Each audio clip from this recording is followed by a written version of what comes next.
all I want you to remember is this whiteboard. I want you to remember two words. Blood and Biba.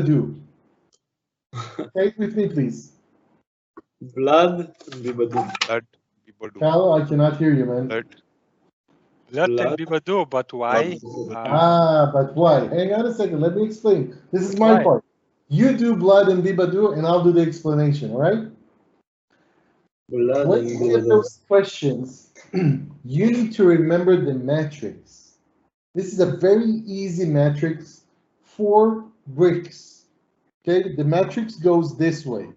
Okay, you have a line here and a line here, right? Blood stands for Bell-LaPadula, no read up, no write down. Biba stands for Biba, no read down, no write up. All right, do you see that? Okay. So the NR, ABC, NR comes first, NR, and then NW. And what you do in your exam is just you simply write blood and Biba.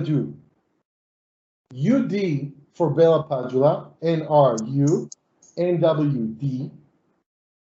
And for Biba, NR, D, and NW, U. Okay? You don't literally write blood, do you?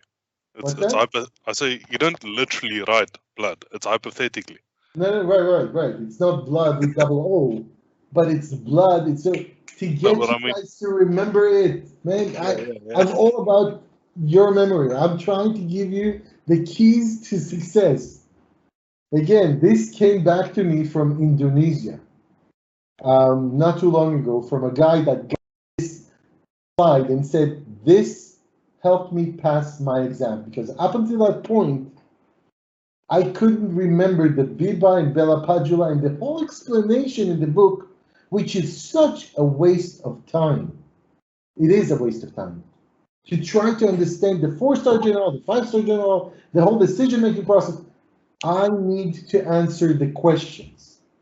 Answering the questions using these 2 words, blood and Biba, will give you the points you need to pass the CISSP.